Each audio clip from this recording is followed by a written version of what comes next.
Okay, so we're all turning to AI for, well, pretty much everything, right? Including keeping our private stuff private. But what happens when the very AI that's supposed to protect your secrets is the one that might end up leaking them? It's a real head scratcher. Today, we're going to dive into a super clever solution to this thing called the AI privacy paradox.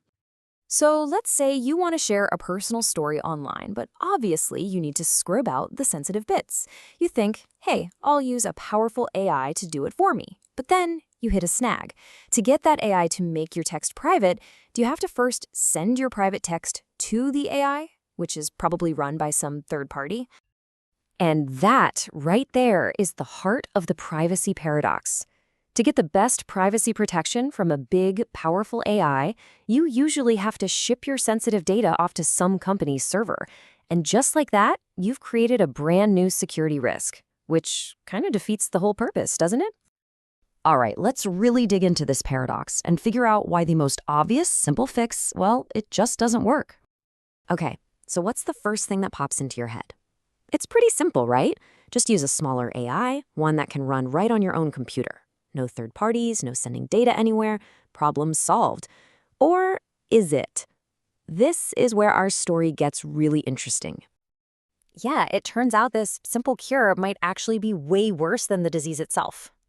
So check this out. When a local AI gets its hands on a perfectly normal, casual bit of text, look at what it spits out. The original is full of personality, right? The good old days, man. The anonymized version, the days are still memorable. Wow, it's just been completely butchered. All the feeling, the meaning, the nuance, it's just gone. Replaced by this totally generic, basically useless sentence. The folks who studied this have the perfect name for it, and it's just as dramatic as it sounds: a catastrophic utility collapse. The AI got so aggressive trying to remove what it thought was a privacy risk that it literally destroyed the entire point of the text.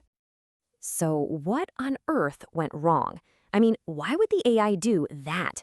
This wasn't just a little oopsie, it was a total failure. To get to the bottom of it, we have to look at this problem from a completely different angle. And this is where the researchers got really clever. They decided to stop looking at it as just a tech problem and started framing it as an economic one. Yeah, you heard that right. A problem where every single edit has a cost and a benefit. Okay, so first up is the benefit. They call this the marginal privacy gain, or MPG for short.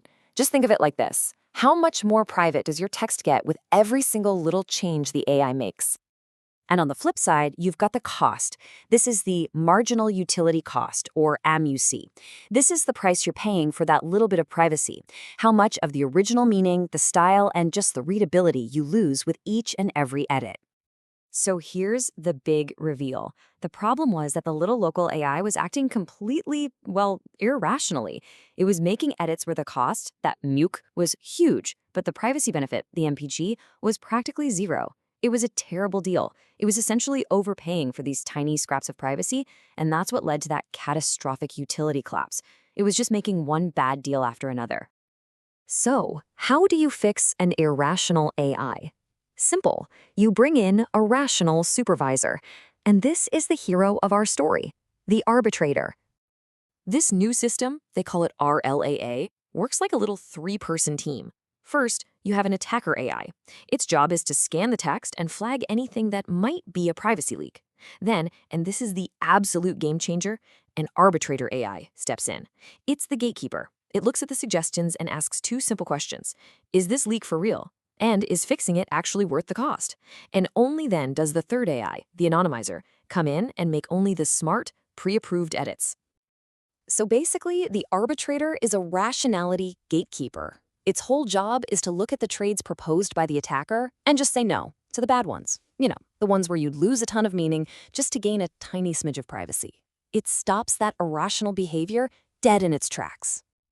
Okay, that all sounds fantastic on paper, but does it actually work in the real world? Let's take a look at the results. All right, check out this direct comparison. The naive local AI, the one that went crazy editing, has a utility score of about 0.73. Not great. But look at the new system with the arbitrator. Its utility score jumps all the way up to almost 0.88. So what does that mean? It means it keeps way more of the original text's meaning and usefulness, and it does that for only a tiny, tiny increase in privacy risk. That is an incredible trade-off.